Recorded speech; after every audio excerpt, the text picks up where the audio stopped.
Prepare now, as in the last 24 hours, the threat of a potential cyber attack against the United States has massively increased, and we're actually hearing that it could be imminent.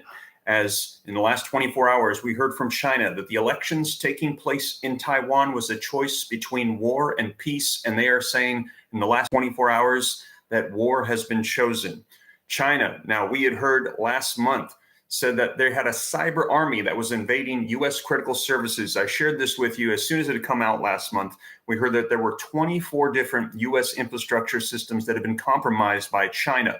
And China said that we have these compromised. We're not impacting these various infrastructure systems unless the scenario arose that conflict in the Pacific with Taiwan should take place and the United States should choose to defend Taiwan. Well, coming out in the last 24 hours, we've heard that China is now sending warships towards Taiwan. I'm Chris Evan, and I'm the CEO of Survival Dispatch. Before we jump into today's episode, I want to share that I've worked in high tech for over 3 decades. I've spent my entire career with 1 foot in the server room and 1 foot in the boardroom.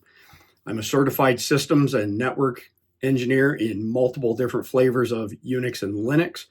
But I've also been an executive in everything from business development to sales to C-level positions. As such, today's topic is deep in my wheelhouse, and I wanted to share that with you so that you had some context with regards to my upcoming comments in this video. As far as our conflicted question of the day is concerned, Mike Sterling is not with us today, so I'm going to read this off now, and we will answer this question at the end of this video. A nearby city has just been nuked. Thankfully, you planned ahead and prepared a small underground bunker, fully stocked for you and your family. Your family is safely inside, and you start to close the hatch when your front door slams open with 6 frantic neighbors. The nuclear fallout is pouring into your neighborhood as your neighbors grab the hatch, trying to force their way in. There's not enough room or food in the bunker for them. You only have time for 2 choices. You can either let them in and risk your family's survival, or raise your pistol and shoot innocent people through the hatch.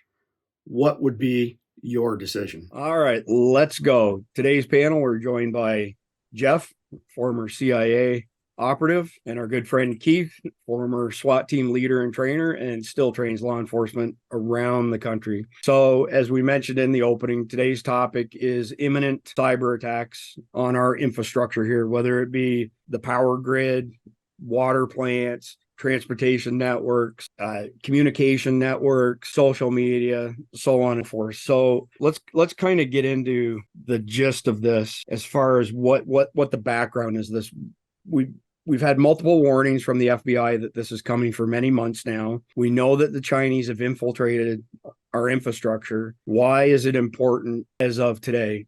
Keith, do you want to start first? Sure. With our, with the state of the world today, you look at what happened with the elections in Taiwan.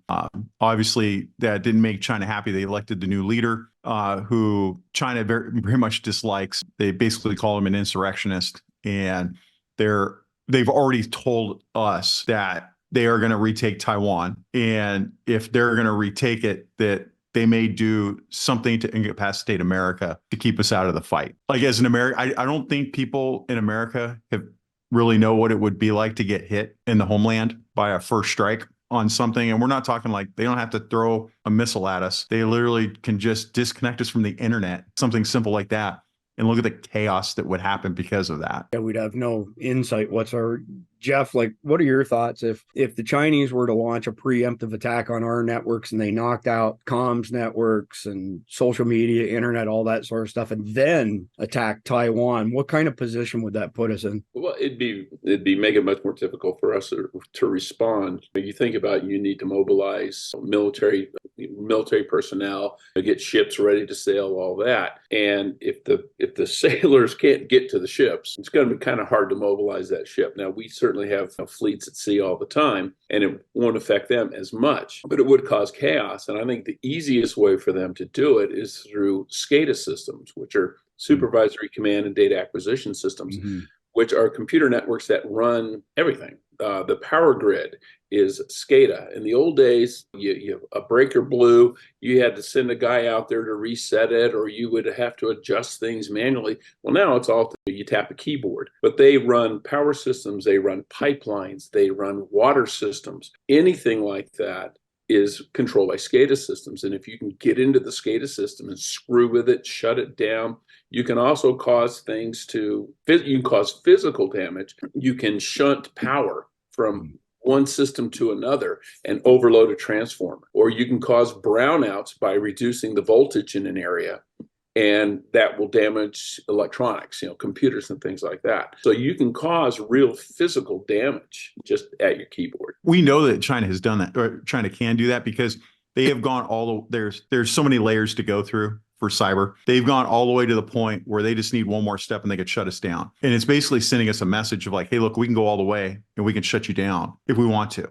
And we know that they can. So talking to, I was involved in infrastructure safety because of where I was at, and in exercises, we routinely saw electric companies that were in charge of huge geographical urban areas with millions of people. When they do their exercises, they do it with everybody sitting at the table, ready to go to restart everything. And that would take a week to restart. Well, if you shut down the electricity, half the guys are going to be worried about their family and aren't going to leave. What about the other guys who don't have gas to get to work? What about the guys that have to go out because their guys have to go out in the middle of nowhere? And we're talking like 4-wheel drive vehicle or get helicoptered in to throw some switches, but there's no fuel to even get them there. So that 1 week restart, really, what's it going to be? Is it going to be a month? 2 months? We don't know. I'll throw out another acronym just because we need more acronyms. There's a term called IoT, the Internet of Things, and that's the category of technology behind everything Jeff described. So essentially, IoT devices are sensors and switches that now have a network connection and can be controlled remotely. So we have many, many billions of IoT devices. A smartwatch, that's an IoT device. It's a sensor. It's gathering things like your heart rate and then reporting it somewhere else because it doesn't have a whole lot of horsepower behind it. This episode of SDN is brought to you by Switch It Up, your national grid down service provider. Get a quote on a solar PV system with battery backup at switchitupinc.com or click the link in the video description below. The situation that's happening in China, on top of that, we've given up a significant portion of our munitions to Ukraine. We've given munitions to Israel. We've sent money to Israel. We've sent money to Hamas. We've sent money to the Ukrainians. Our recruiting is down 25%, and there's no secret why that is. They've demonized white males. They forced a bunch of people out over the jab, the vaccines, and only 8% of people who were unjustly thrown out of the military for that have come back in, where they said, oh, sorry, we made a mistake, come back. And then on top of that, all this gender baloney. And we've got top military officials who think they're Klinger from MASH, but even worse, right? And then you add on top of that, and I'd like you guys to speak towards this as well, is this dearth of leadership here in America. So we have a very weak installed administration in DC. Lloyd Austin disappears for 5 days before he tells anybody he's in the hospital. He's still in the hospital. Really screwed up the chain of command as far as military is concerned. For people who don't know who Lloyd Austin is, Secretary of Defense. Then, of course, we've got Obama, the puppet master, pulling Joe Biden's strings, Dementia Man, as we're now referring to him. Dementia Hitler or Dementia Man. I'd like to get both of your thoughts on that before we really dive in as far as this Taiwan situation in China is concerned. I'll let Jeff go first. I'll talk about local stuff. He can probably talk about national better. Sounds good. Well, as we talked about before, the thing with Lloyd Austin is disturbing in that in any part of the government, a critical part of the government, defense-related part, you always have to let the chain of command know what's going on. And that goes up and down. As I explained in the CIA, when I was in it back in the old days, it was you had a chief of station who was the senior official in a country or a region or whatever he was in charge of. If he just left the region that he's responsible for. If he went, he was in Berlin and he went to Rome for the weekend, he had to appoint an acting chief of station, someone who could make all the necessary decisions in his absence. And that was, you had to let the headquarters know. You would send something to Langley saying, I'm going to make Joe Smith the acting, and Langley had to approve it. I cannot imagine that you have the head of the Pentagon who just disappears for 5 days.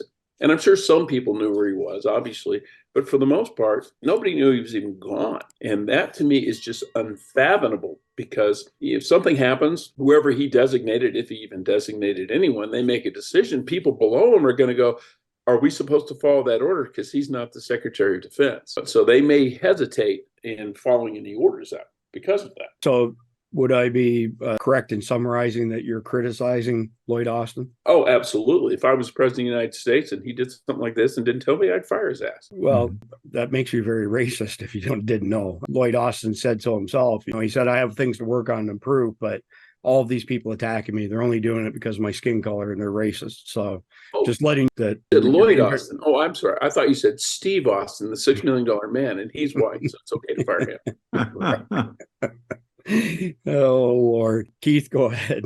One of the things that we see is, like, when you look at national leadership and you look at who the president installed below him for secretaries in different positions, and then you look even below that under secretaries, we see a dearth of people that are unqualified. And like Mayorkas is a great example, right? We see people going to jobs they have no business going to. It's the same thing in state and local as well, right? You have the same thing where you have these people that are being installed that have no business doing what they're doing. Is a good example is law enforcement. Everybody should be concerned about that. You look at something like Uvalde. Uvalde happened because a chief was installed that had no business being a chief. He had no experience in doing any kind of leading in a critical incident. He was more worried about what optics were going to be instead of just doing what needed to be done. And like with the we know that we're going to get cybered. Like everybody should know that's going to happen at some point. And if you haven't come to that realization, you need to get ready. When that event happens, everybody's looking at national leadership. Like, what are they going to do? Well, you did a great example about Austin, never explain where he's at and what he's doing, right? That should scare the crap out of everybody. But even at a local level, I've never seen so many chiefs of police job advertisements than I've ever seen right now, because nobody's putting in for it.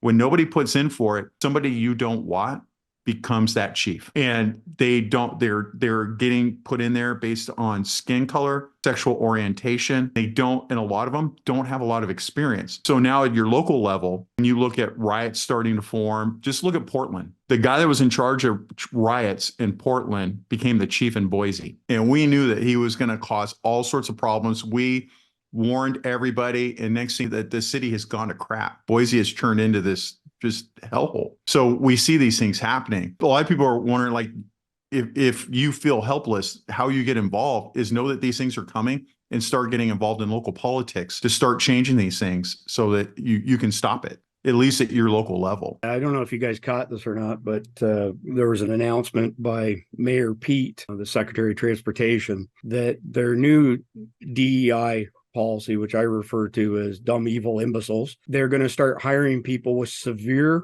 mental and emotional problems, to be fair to them, and include them in the transportation vertical, specifically referring to airlines. So, Look what happened on was it Alaska, where a pilot was mad at another one because he was going to divert, so he pulled his gun on the other pilot and force him to land. So just in case people don't know, there's flight officers that fly armed. They have to go through FFA certification.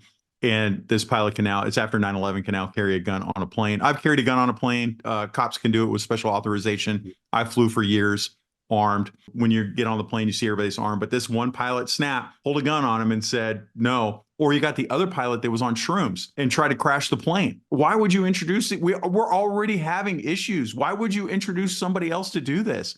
We live in clown world. Well, hey, thank you. On that note, clown world, bicycle horn makes its first appearance. Good job. There was a video went viral last week for a short period of time on X, where there was a commercial pilot, 15 years of experience, requested from ground control that he be permitted to do a short landing. And the air traffic controller on the other end, who was a DEI hire, told the pilot that he didn't know what he was talking about. And he said, well, that's the way it's been at every airport I've ever landed. She was trying to say that what he was requesting wasn't applicable. When he asked her, essentially, he was very polite. And he said, why are you saying this? And she said, well, I looked it up on Google. You're wrong and I'm right. Wow.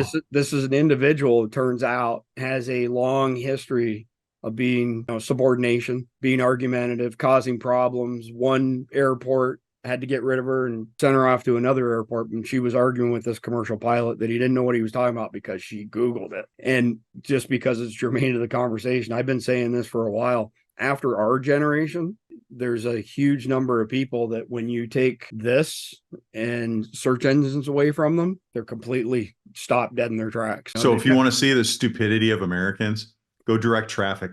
I think I mentioned this on the show before. Literally, you'll get this crash scene, helicopters landing, fire trucks everywhere. You can see, oh, somebody died, right? People roll up and go, I can see a spot where I can go through. Can I go through right there? No, we can't. And they're like, but this is the only way I know how to go home. And I've started asking people, how long have you lived at your house? 20 years. And they only know one way home. And you're right. What happens when the phone stops? When the phone stops, like so for your followers, when I travel a lot, when I travel, I have a special EDC that I carry with. Well, one of the things I carry with me is a map of the United States. So if I get diverted to another airport, I can pop it up, look at major highways and figure out at least how to get around. So our generation can read those maps, but the younger generation, they can't read those maps. They've never been taught how to use those maps. But I'll give people a little tip here that does vary from state to state, depending on how long the state has been, let's say, part of the modern world. If you take early states like the original colonies, this may not be applicable, but what is applicable in many states is that every county road intersects a state road, intersects an interstate. So if you can find your way to a county road, get on that road. That will take you to a state road. Get on the state road. That will take you to an interstate. At least gives you some sense of direction. But again, I'm thinking Pennsylvania is a great example. That doesn't necessarily apply in Pennsylvania. And anybody who's driven there knows that because the shoulder's like this big and the roads are up, down, left, right, like a toilet seat. It's not as easy to navigate. Jeff, did you have something you wanted to add to that? I was going to say it may not apply to where you are, but I think it would probably apply to Keith and I. Out west, you got landmarks. I remember once in college, we went to a party, got drunk, passed out in my car, woke up in the morning, didn't know where I was, looked up and went, oh, there's Mount Lemmon. I know where I am. But landmarks where you can at least get your bearings and say, okay, that's such and such a mountain. I know where that is. Okay, I recognize that tower, that antenna for a TV station or something that you can see at distance and you can go, okay, I kind of have a feeling of where I am. I can navigate by dead reckoning, if nothing else. So quick question for you, Jeff. When you woke up from that night, did you have both of your eyebrows? Actually, yes, I did. And there was not a fat girl laying next to me. I've never been a drinker, but I may have participated in the odd de-eyebrow of somebody who had a little bit too much to drink and passed out at a high school party. So I prefer writing on lock my doors. I prefer writing on people with a Sharpie. Makes them remember a little bit longer. Hey, real quick, if I could jump in on this. The Colonial Pipeline got hit a couple years ago. It's a major pipeline for fuel on the East Coast, and it was hacked. But I think they came out and said it was Russian hackers. But look, if anything about hacking, these Russian hackers, they're a majority of them are sponsored by the Russian government. And it was an obvious signal that, hey, we can lock it down and we can shut you down. We just did one little section. Now, we recovered fairly quickly from that. I think it took like a week, but I want people to think like, what happens if that happens across the country? And like a lot of people are at home, no big deal. You can lock yourself down and you'll be okay, but you're not going to get food. You're not going to get anything else because the trucks aren't going to roll. The big thing though is for the people that travel, like what are your plans when you're traveling and that gets shut down? One of the things that I do when I roll into a city and I'm I want to say fairly close to home, but I'm like within a tank of gas. A lot of people get to their hotel, have like an eighth of a tank left and go to the hotel and go to sleep. No, man, the first thing I do is I fuel up and tip top that thing. And I'm not kidding. If depending on where the training is, if I got to bounce back and forth, I fuel up every day. So no matter where I'm at, I can get back home. If I'm more than a fuel tank away, I make sure that I have an Alamo to go to. I'm lucky I train cops. Cops all know what's coming. Every one of them. I'll stand up front after everybody gets comfortable. I'm like, hey, man, I need an Alamo to stay at if something bad happens. And half the guys are like, hey, man, they want you to stay at their house because they know you got skills. Or I might have to go back to work. I want you to watch my family or something like that. Say, no problem. I just need a place to hang out until I can get fuel and go home. Have something, have some kind of a plan. No, because China said they're going to do this. And it's people's first instinct is to be, oh, there's no way that they're really going to do that. One of the things I learned when I got into SWAT leadership, we'd sit in the command post and you would see people as a guy says, hey, I'm going to kill my family. And I'd be like, oh, he's going to kill his family. All right. And I'd start talking to the sniper, say he's going to kill his family. Hey, you said you're going to do this. There is nothing that I believe that you're not going to. You've got a gun, you're holding them hostage. China is increasing their military, increasing their fleet. They're making moves. People are telegraphing what they're going to do. Why would you not believe them? And there were times I'd have to go to a board and be like, these are the things he's doing to show us that he's actually going to do it. We're going to go do a crisis entry right now and go take care of business, right? And when you look at federal leadership, I hear a lot of people like, oh, they wouldn't really do that. Yeah, they would. They're telling you they are. Why would you not believe them? If I stand there and say, Chris, I'm going to kick your ass, and I'm standing in front of you and I take a bladed stance, I hope you pop me before it happens. You shouldn't wait for it to happen, right? Absolutely. But it always cracks me up is when Hitler, World War II, I can't believe you did that. He wrote about it in Mein Kampf 15 years before he did it. It's like he put it on paper, for crying out loud. Believe him when he says he wants to do it. Okay, it shouldn't be a big surprise. But people will tell you stuff if you listen. Look, I personally, like when I look at China and Taiwan, I personally looking, because I look at statistics, I look at what they have, the problems they have. I don't think they can pull off a full invasion. I think that they do a blockade, cyber, that kind of stuff. But I'm still preparing that they're going to do a full invasion and they're going to strike us first. Now, on my contract, they want me to go to Saipan and Guam to go teach. I keep saying no because I don't want to be there when it kicks off because I have no way to get home. I can't swim that good. And I know that they're going to hit those bases. If they don't nuke it, they're going to hit it with some decent missiles. They're going to cause to disable runways and everything else. I don't want to be there. So just some things to think about like your future and what you're doing, and read the tea leaves, man. It's obvious. There's a really relevant point to that, Keith. The Chinese economy is in free fall. It's imploding, and there hasn't been enough coverage on that. But I know enough people who work in China with companies in China on a regular basis. The guy from ALP Generators, his name's Perry. He's been working with the Chinese since the 1980s.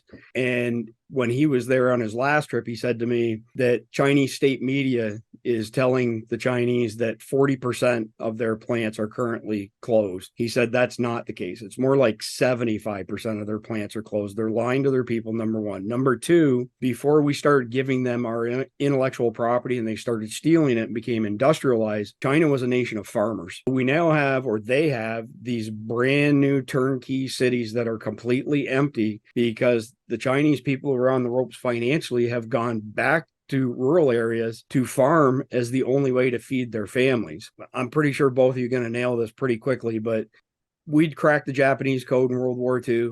FDR and the rest of our administration knew that they were going to attack Pearl Harbor. The American people didn't want to be drug into another world war, but we were still in pretty rough shape from the Great Depression, economically speaking. So what's the number one way to kickstart your economy when it's in the shitter?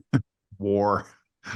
Well, you look back at World War II is a great example. It got us out of that. You look at our economy even after the recent wars. It thrives, and or also it distracts your populace. You look at Germany before World War II. They created the Volkswagen Beetle, and they pre-sold 1 million of those things to people. They say, you give us the money, when the factory opens up, you get your car, the people's car. They didn't build any of them for the people. They took the money and used it to build tanks. And their economy, they were overspending, and they didn't really have the export money to do it.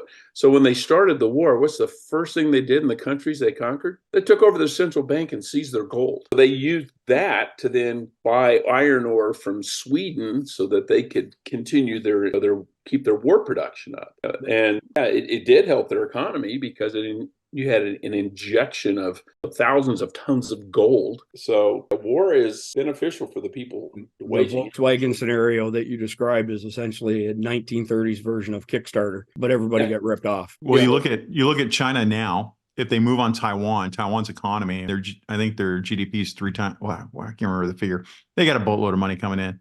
And it would benefit China to go take them over and go seize their assets and their fortunes to prop up their economy. It's also a major hub for silicon, CPUs, that sort of stuff. And the largest manufacturer of silicon chips is Taiwan. The good time for this to happen, because like a lot of people watching are probably like wondering what's the timeline for this. A good way to look at it is what China has told us. They want to do it. And you guys might remember what the year, I think it was 2027, something like that. They said they're going to do it before that timeline.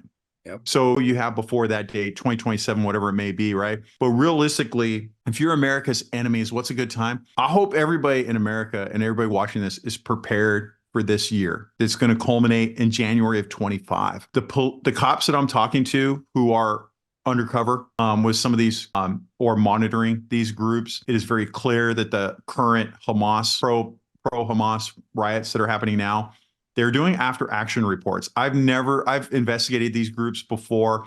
They've never done after action reports to find out what worked and what didn't work and then change their tactics based on that. So the riots that you're seeing now, I think people need to realize it's not so much about pro-Hamas. It's more we're getting ready for after the when the two parties have their conventions and they choose their person. And that's when things will kick off. And then they will have all their stuff together and start rioting. That's when you're a rival country that you want to invade China, you want to hit NATO, you want to do something.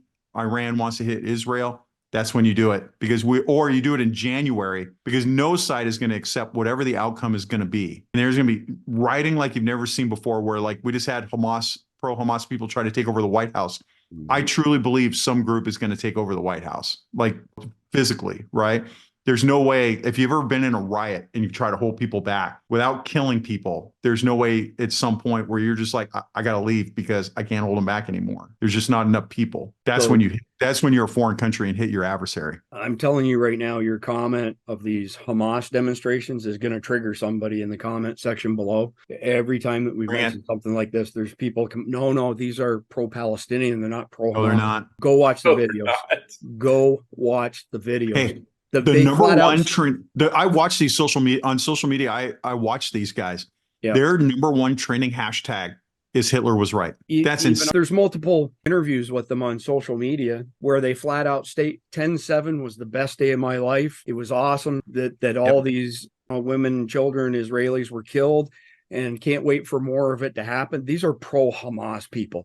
Is there a handful of people sprinkled in there who maybe are pro-Palestinian? Yeah, but on the whole, they're outliers. They're not the core of what this is going on. And then you want to hear something really crazy, Keith? I forgot to share this with you guys last night. Mike Sterling sent me a picture of some elite military unit from Iran, and they have a very distinct patch. And a cop in DC from this insurrection on the White House, the real insurrection, right? Sent this picture to Mike and said, this is who's in the crowd.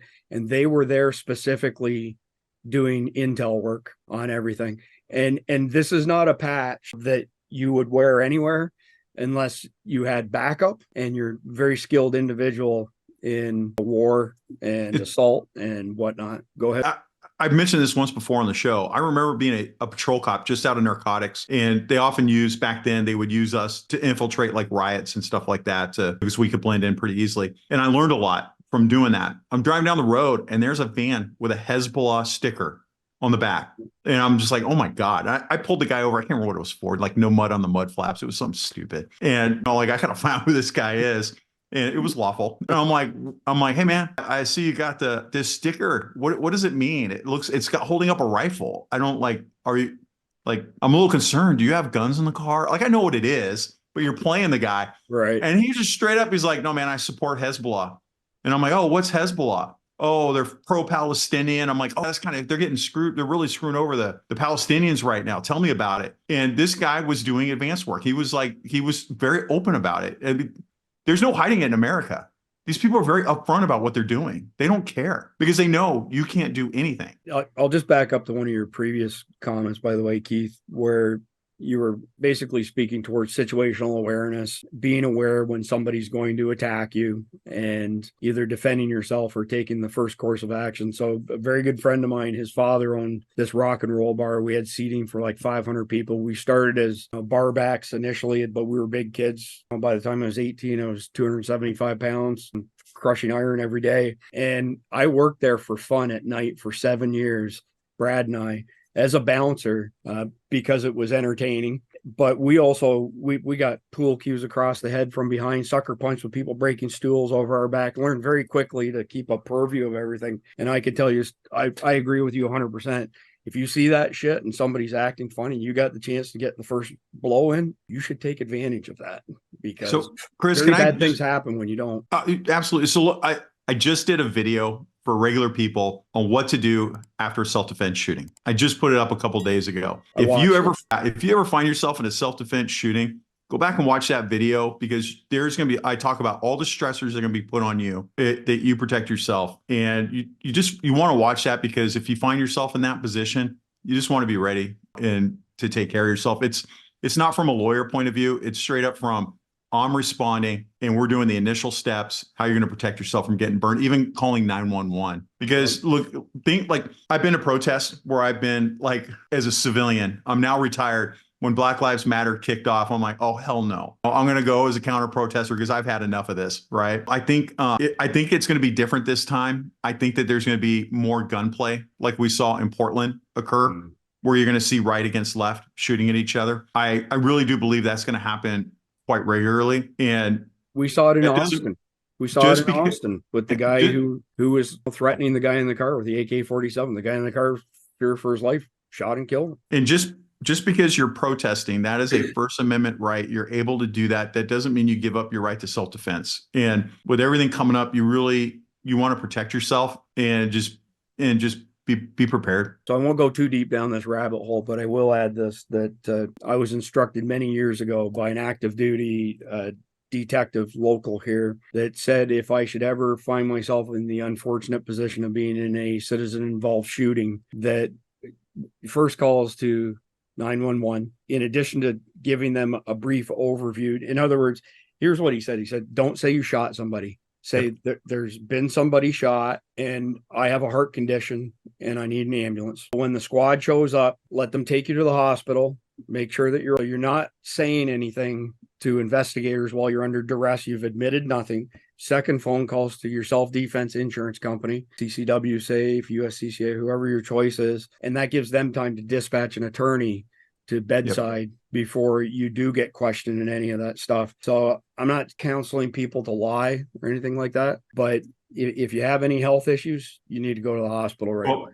Law enforcement, that's kind of what all of our lawyers tell us to do too. Like, hey, you probably got pain down your left arm, chest is tight. Yeah, man, you're out for 2 days and they're going to give you a bunch of drugs. They're going to make it harder for you to talk. There is nothing wrong with that. And the other thing is, it is stressful. You don't want to kill anybody. You are stressed out. I do go over in that video, talking about calling 911. Don't say that you shot somebody, right?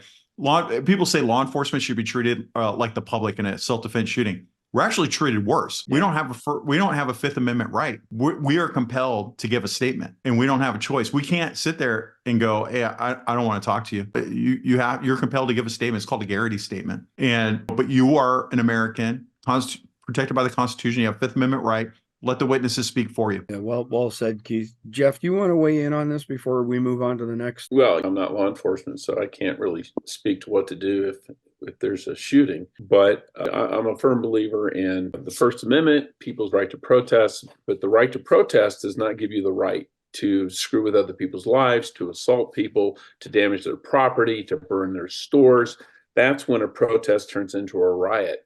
And back in the good old days, it used to be looters and rioters will be shot. And that's why we didn't have a lot of looting and rioting back in the good old days. And what I fear is going to happen is you're going to have another round of BLM type riots, not necessarily BLM riots. Maybe they're going to be Hamas riots. And they're going to go in and they're going to start trashing people's businesses and burning cars.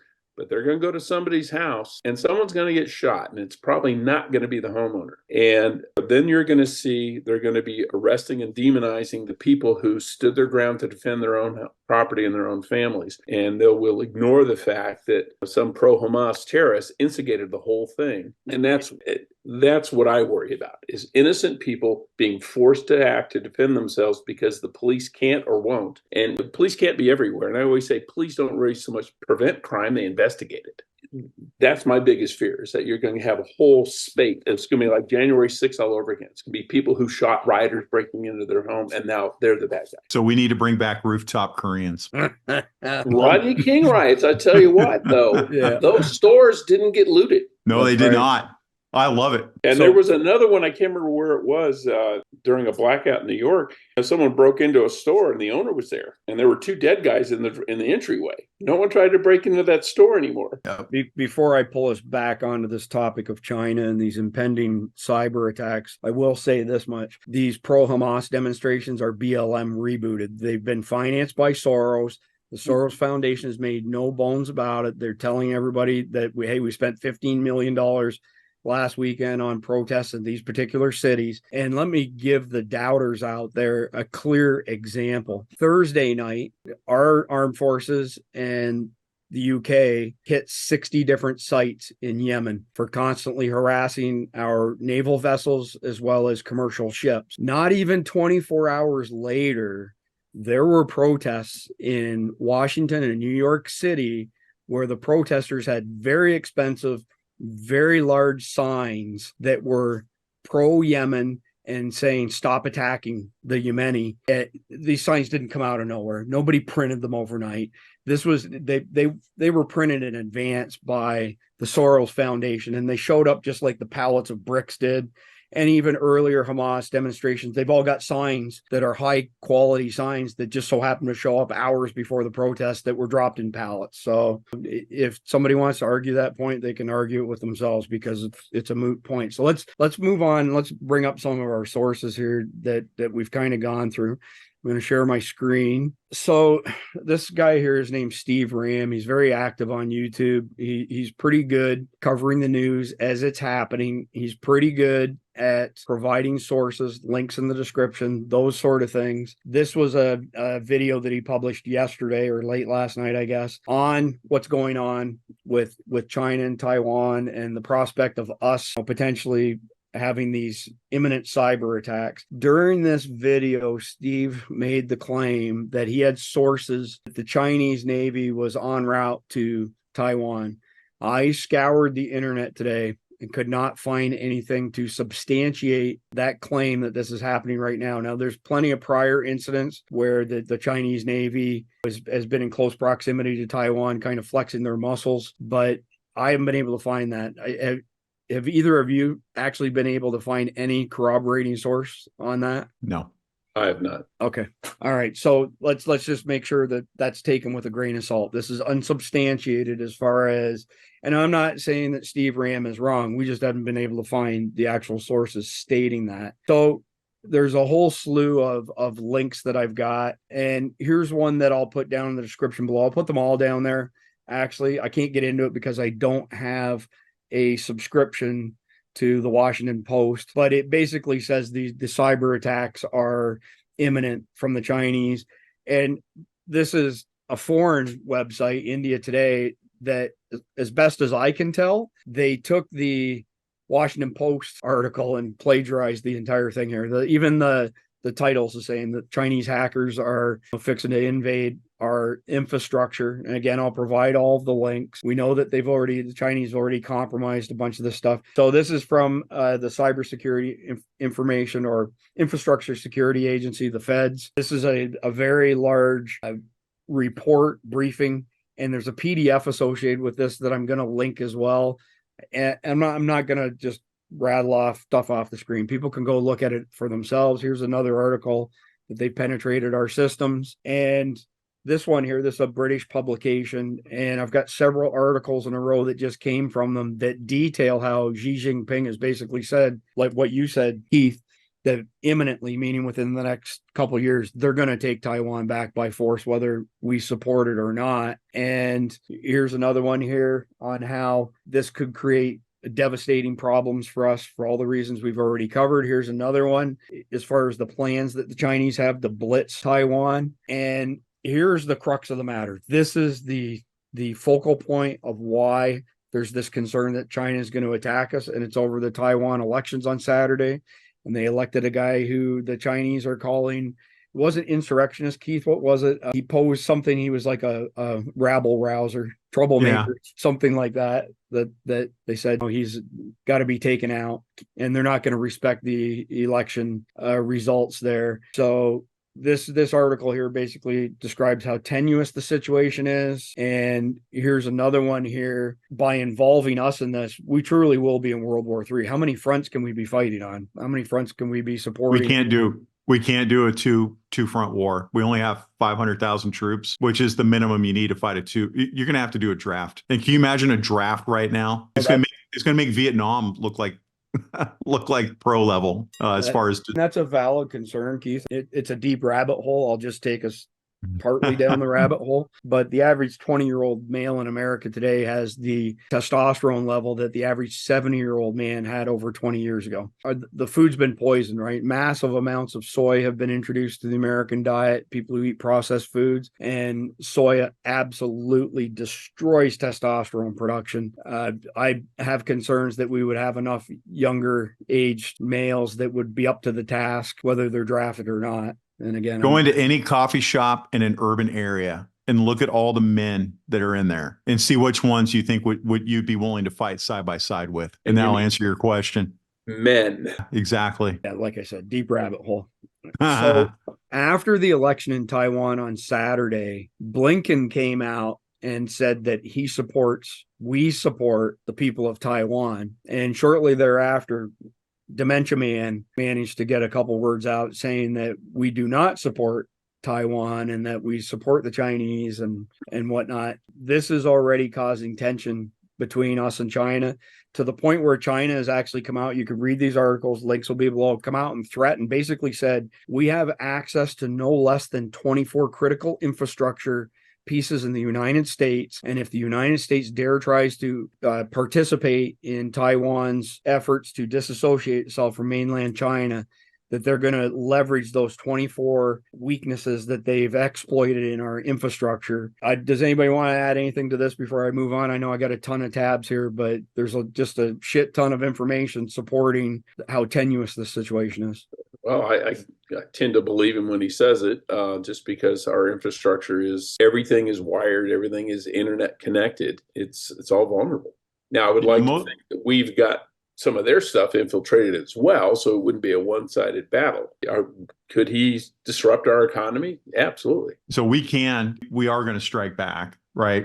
I think America is really good at offensive cyber. We're horrible at defensive cyber. And I think the American public, like the people watching this, for the most part, are probably prepared, know it's coming, and will do well. But you're talking about a fraction of America. Yes. A majority of America, we see it when the power goes out in our cities. We see it, the cops see it. When all this different stuff happens, we see people call 911 literally because they're papered and delivered in the morning. That's the level of dysfunction of the average American. But offensively, yeah, we're going to decimate them right back. But meantime, our people are going to be suffering. I think just the corollary to that, Keith, is that the people who have not prepared in any manner whatsoever. So in other words, they haven't taken a portion of their disposable income and invested it in food and water, invested it in the ability to have power, whether it be a small power station all the way up to a solar PV system with battery backup, are going to, as a result of our logical infrastructure, is what it's typically referred to, networks and computers. When that stuff comes down, nothing good comes out of it for your average American. There's those of us who are prepared for this stuff. Florida will probably be okay because Florida is like next to the LDS in Utah. We're the prepper capital of the country because we're constantly dealing with hurricanes. Oh, you haven't been to Idaho, buddy. Well, I'm perfectly willing to cede part of that to Idaho as well. But those people who have not heeded warnings need to invest in food and water stockpiles yesterday. This stuff is becoming more and more imminent. 2024 is going to be a complete shit show, and it's probably going to start kicking off any day now. When the FBI comes out and says there are imminent cyber attacks going to happen, it's already too late. That's no different than them saying, yeah, well, this particular mass shooter was known to us. They're always late to the party. So by the time they announce something like this, it's pretty much a done deal. I would say that in addition to food and water, stocking up on ammunition, stocking up on some sort of power source, even if it's just a little power bank with a solar panel on it so you can stay in contact some way. The other stuff that people can do is update and secure your credentials. Most of the attacks on our infrastructure, and I'm trying not to get too technical here, are typically one of two things. It's either social engineering or a man-in-the-middle attack. So social engineering is when somebody gets a phishing email that says, hey, there was a problem with your account. Click here to address it. The person clicks on it. The website looks legit. It's not. They just capture your username and password. And in the middle is more sophisticated than that. So when we're sending data across the internet, there might be a dozen different hops along the way. So routers, switches, servers that it's going through before it gets to the end. If it's not end-to-end encryption, it's really easy to use what's called a packet sniffer and pull people's usernames and passwords out of that. And in many cases, if it is encrypted, but it's not high quality encryption, pretty trivial to break it. And then the third one would be once they've got your username, even if they don't get your password, and the username is much easier to capture, they can use what are called brute force dictionary attacks. So they basically take a dictionary of passwords and your username and just keep hammering away at your bank until it lets them in. Not all banks have great security in place.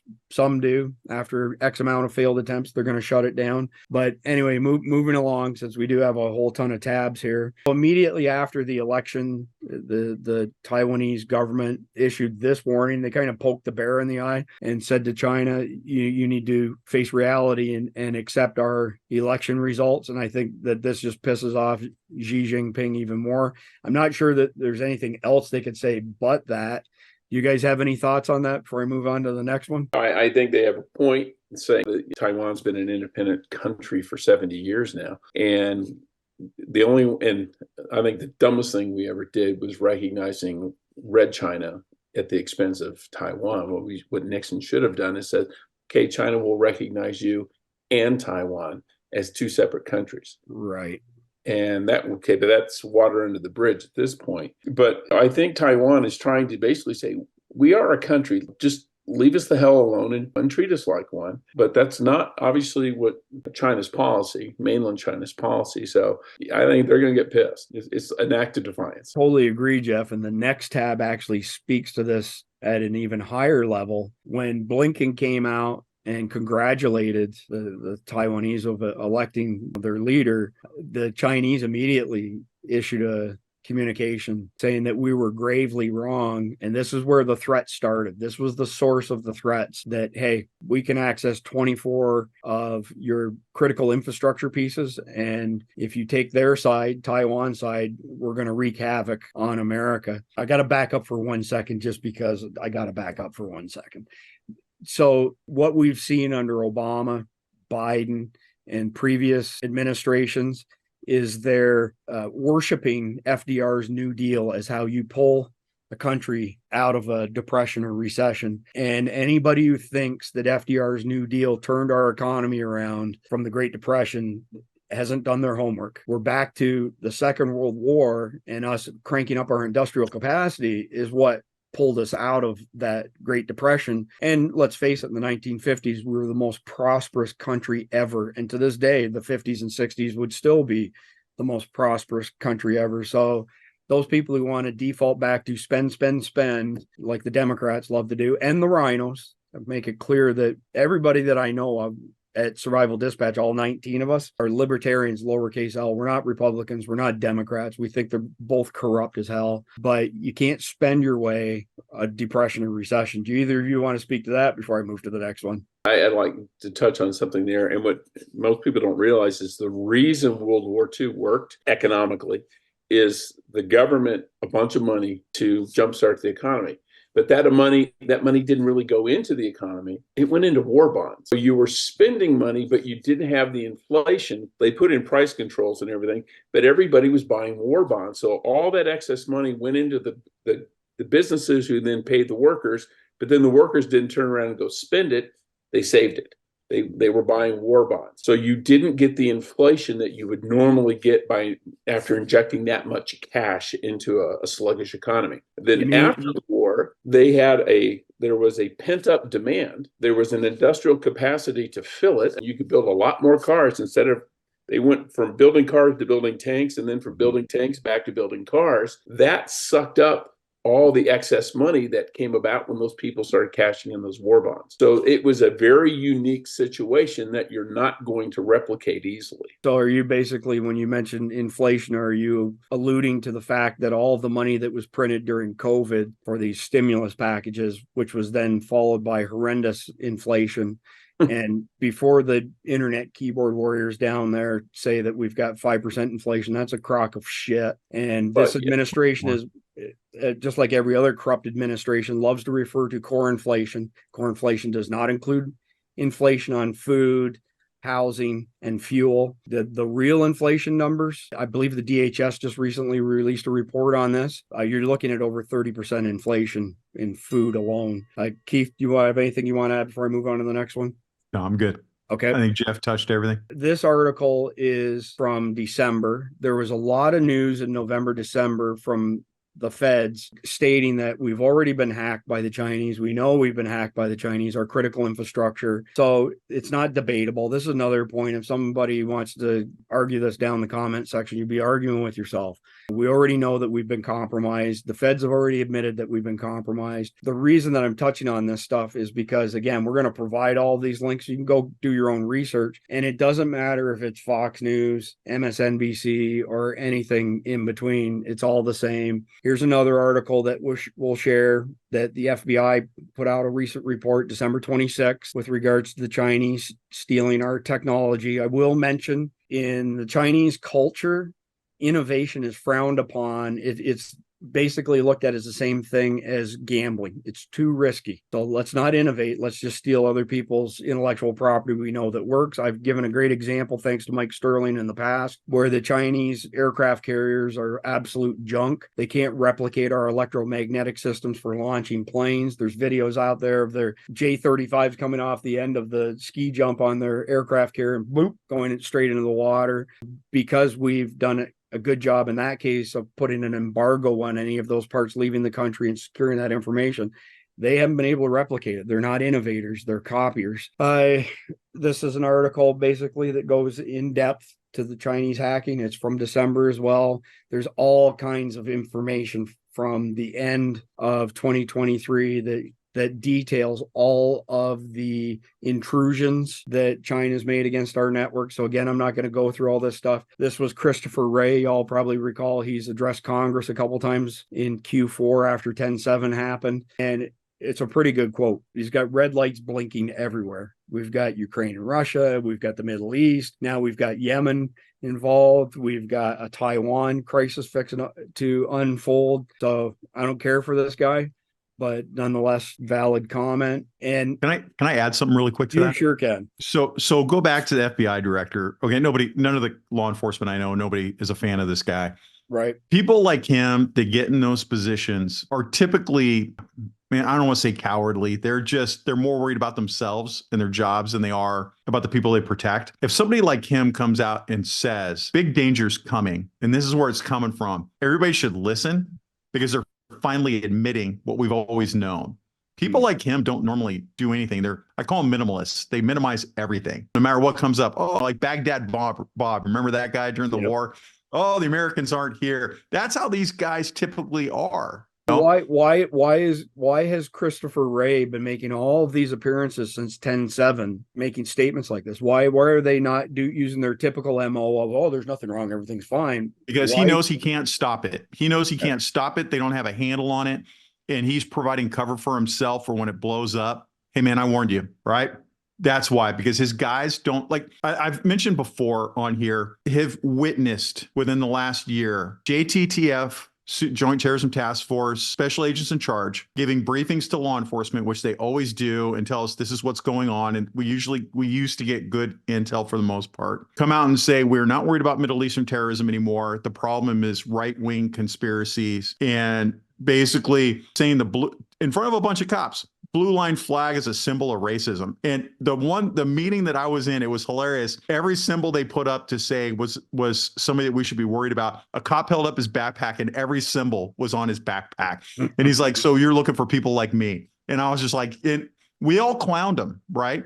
Because we know this is not the issue. When we go to riots, it's Antifa, it's BLM, it's these, they say pro-Hamas people, but they're actually other people that are instigating all this. Because they've taken their eye off of the primary target, which is threats against the United States, and look within because they're worried about the right rising up and taking over the country. They've taken their eye off the prize, and now they're caught with their pants down, and they know that there's nothing they can do about it. And I know there's going to be a comment where somebody's going to say the government is the one that's is like starting all of this. And I can't get them to pay workers' comp from 5 years ago. There's no way the government can pull any of this kind of stuff off, because it takes people like Jeff and I to pull it off. And we're not going to keep our mouth shut. I want to just mention a couple things. Number one, the plural of anecdote is not data. So we always get people who put down in the comment section, well, I saw this, therefore it is. And that's been one experience by one person.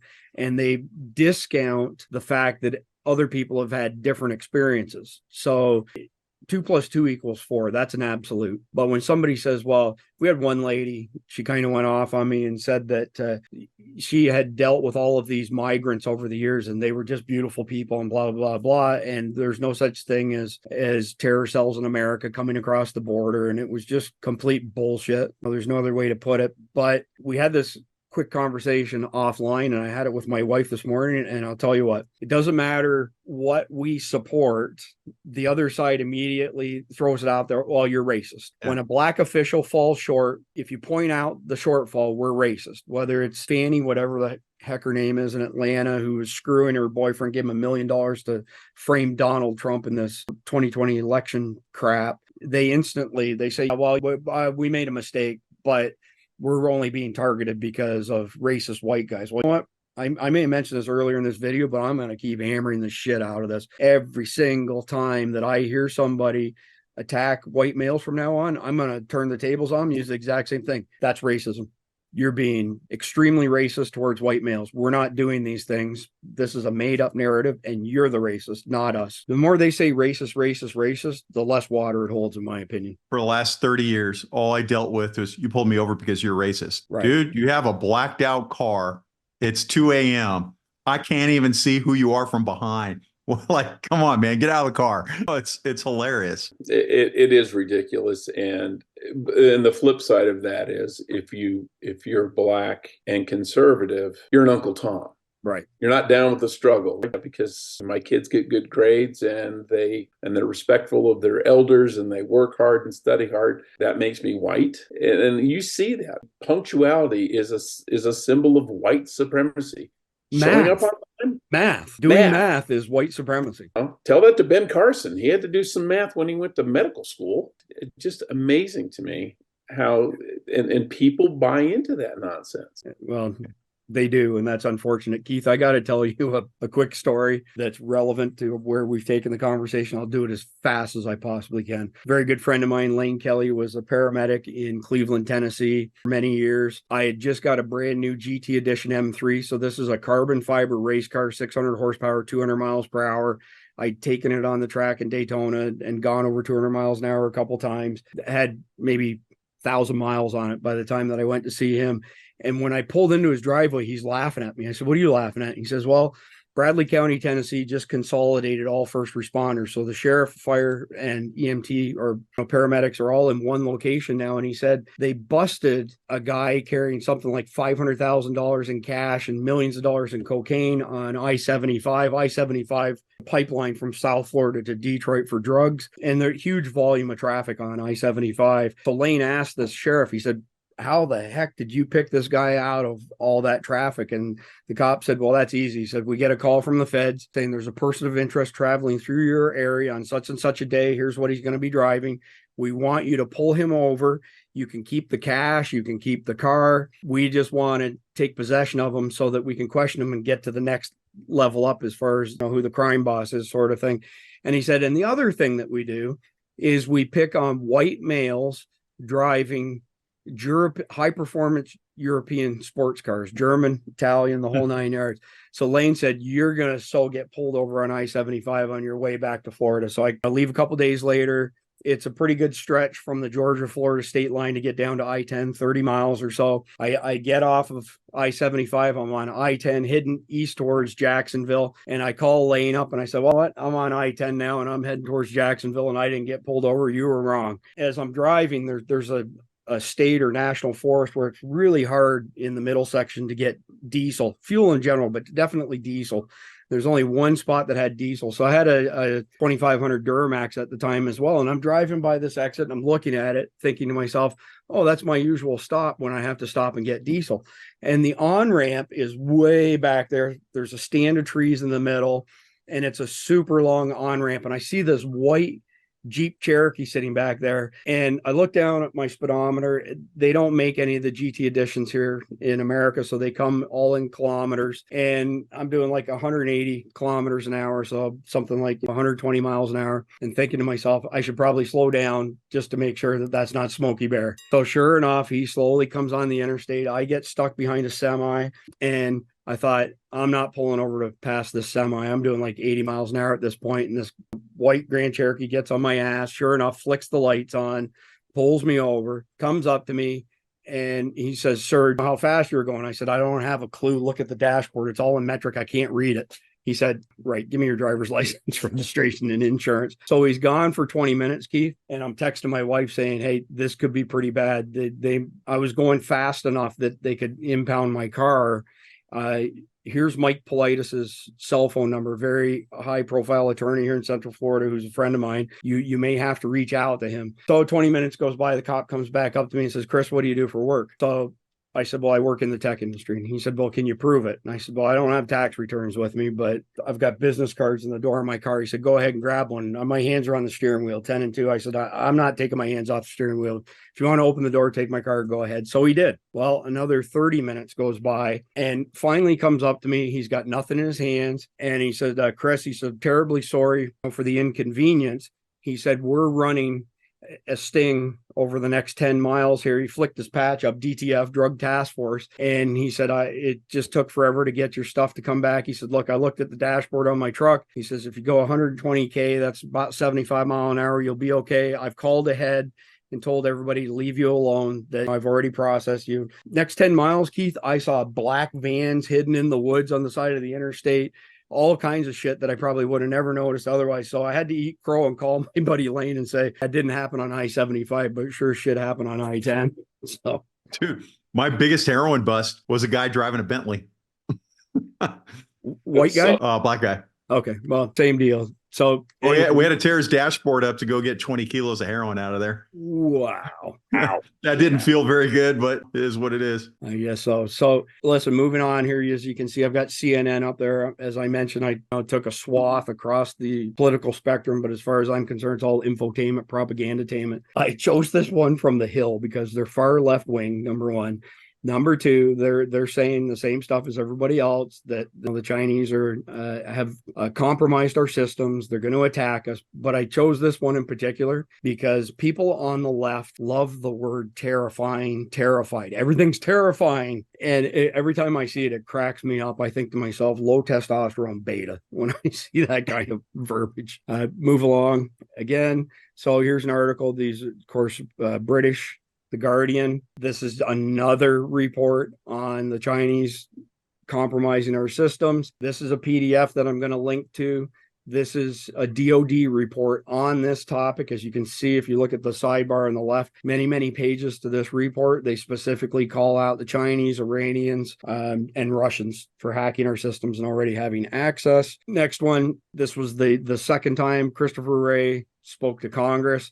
Reiterated the same stuff as the other link, and we're almost out of tabs here. Another report from the FBI, and here's another report basically echoing that this is what they're targeting, whether it's power, water, all 9 yards. So I would hope that at this stage of the video, we've established the fact that the Chinese have compromised our systems. The Chinese are pissed that Taiwan elected a separatist leader on Saturday. The Chinese have made not veiled threats, actual threats to inflict pain on us for us supporting Taiwan. Do you guys have anything you want to add before we do the conflicted question? I think the biggest thing you need to do is just pay attention to what's going on. If all of a sudden all across America, nobody can get gas or the electricity goes off in more than just your area or something like that, that's your cue that bad times have happened. And you should not, the biggest problem is people are going to wait too long, right? They're going to be like, should I leave? Like if you have a place to go, I got a place to go. I know that's my trigger right there. I'm packing up and I'm going to where I'm going. And you need to get ahead of everybody else, because the goal of this cyber attack is going to be to make it so that we can't move troops to where they need to go. And they know that America is going to fight itself. And we know that there's going to be riots, infighting that's going to tie up police, tie up National Guard, tie up everybody else. And they're not going to be around for that. Well, when that civil chaos happens, if you live in the city, you don't want to be there. So if you have a place to go, like if you have a plan that I've got to bug in, you start it right then and there. If your plan is to go somewhere else, you better get going. So pay attention and don't dilly-dally. I think regardless of what unfolds, there's going to be a window of opportunity for those people who are paying attention to get out of Dodge. But if they don't leverage that and they hesitate, then they're going to be shit out of luck, just like the other people. Jeff, do you want to add to that? I agree completely with the don't wait too long. And it also goes to something you've always said. Don't wait until the crap hits the fan to go to the grocery store. Be prepared, have stuff ready, have non-perishable food available that you can, so you don't have to leave your home. If your home is secure, ideally, you don't want to have to leave it. So if you have everything there already in place, fuel, generator, whatever you think you're going to need for the next however long you think the thing's going to last, have it ready and don't wait until the last second to do it. Absolutely. Yeah, solid advice. So again, I'll put this at the beginning of the video so it doesn't trip us up. But here's our conflicted question of the day. A nearby city has just been nuked. Thankfully, you planned ahead and prepared a small underground bunker, fully stocked for you and your family. Your family is safely inside, and you start to close the hatch when your front door slams open with 6 frantic neighbors. The nuclear fallout is pouring into your neighborhood as your neighbors grab the hatch, trying to force their way in. There's not enough room or food in the bunker for them. You only have time for 2 choices. You can either let them in and risk your family's survival, or raise your pistol and shoot innocent people through the hatch. What would be your decision? Put you on the spot first because I nailed Jeff in the last video. Yeah, no worries. So basically what it comes down to, everybody knows I'm obviously Christian. It comes back to love thy neighbor like you love yourself. Look, if there are things that you can do to bring them in, because you're going to need help when it's all done, right? So if these neighbors, if like, let's say they're criminals, all right, you got to do what you got to do. Okay. And you're going to protect your family. But if like my neighbors, I only have 2 bad neighbors out of all the people around me. And if those 2 people showed up, I don't know if I'd let them in or not. But I can tell you the rest of my neighbors, though, I truly love my neighbors. They're good people. There's a reason why I chose this neighborhood. There's things that you can do to adjust the amount of food that you're going to eat each day. Are people going to go hungry? Yeah, man, you can go down 800 calories a day. You can, there's lots of things that you can do. You got to just know when you can come out, how long the fallout's going to be there. How long it's going to be a threat. Usually you're going to be down there for about 2 weeks.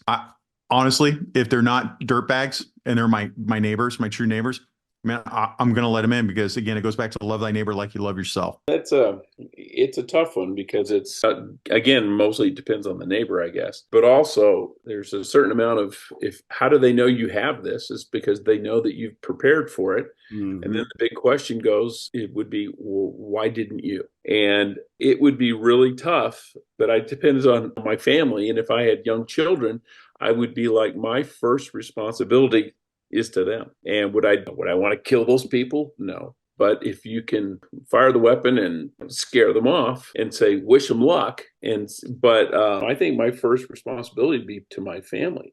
If you die from the radioactive fallout or you starve to death in your bunker, in the end, you're still dead. And your kids are too. So Chris, in my preps, I have charity food. I even have charity guns for the people that can't protect themselves, right? A charity gun ain't that good. You may be getting a high point, but you get what you get and you don't pitch a fit, okay? Yeah.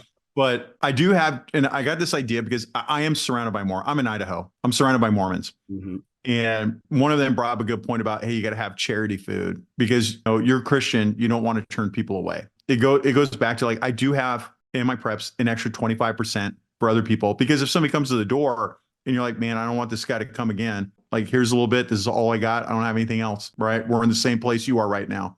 Off you go. The other thing is that after listening to Jeff, the other thing, preppers are really good at preparing for deadly force. And that's all they think about. But a majority of what you're going to deal with is less than lethal force. And you got to have a plan. I'll go back to my bear spray comment, man. Bear spray is the best thing ever that you can have. You got a lot of it. It goes really far and it comes out really fast. And it, like in a situation like that, you give them a big blast and it sends people into panic. Then you can close up the door, right? But I go back to my neighbors, and I love my neighbors. I've worked it out to where I can take extra people in. And what have you done? And honestly, my neighbors are part of my prep plan. To be honest, so I would kind of fall in between the two of you. There's one particular asshole in our neighborhood, a hardcore Biden, Obama, Hillary supporter. I would not let them in, period, no matter what, because my trailer was in my driveway for several days. We don't even have like an HOA, but there's a city ordinance, and they called the cops on me for having an enclosed trailer in my driveway. And I'm never going to get along with somebody who looks at the world through the lens that they do. I'm not letting them in, even though it's not the Christian thing to do. But there are other neighbors who are good people where I would let them in with a caveat. If it's the next town over, the chances that the fallout from that nuclear blow is going to kill them or give them cancer imminently is fairly low. What I would say is I'd put a gun on them and I'd say, you got 10 minutes to go get canned food from your home, whatever, something that's got decent shelf life. Get back here, knock on the hatch, do 3 times or something like that so that I know it's you, and you can come in at that point in time. We'll figure out the space issues after that. You can't run a V8 on a gallon of gas, and if you mess with my food, I'm probably not going to be a very happy camper. So I'm not going to 800 calories a day. That's all there is to it. That's my solution to the problem. Jeff, did you have something you wanted to add before we wrap up? No, I was just going to say that I think it would probably be good for me to go to 800 calories a day, because I could lose some of this gut that I have that I can't seem to get rid of. So I'm waiting for the end of the world so I can get into good fighting shape. You're just being a bear, man. You're just storing it up for what's coming. It's all good. You should write another book, a 2-week path to drop 40 pounds. Here's how you do it. There you go. Well, it's funny is I'm working on a book right now about kind of a collapse of the world society, and it's due to a worldwide ransomware attack. Keith, just in case you didn't know, and I'm sure I can't remember, I don't think we've told our audience, Jeff has co-authored some books with Don Mann. He's got some really interesting books. He sent me a soft copy, maybe a soft copy meaning PDF or Word doc, one of the two. Maybe he can let you read that as well. But it's interesting stuff. It's the stuff of an ex-CIA operative. Nice. I'm not trying to take a shot. All right, guys, as per usual, appreciate your time and your insight. And everybody else out there, thank you for following Survival Dispatch. This video is sponsored by William Tell Archery Supplies, home of the Mini Striker Crossbow. Click the link in the description below to learn more.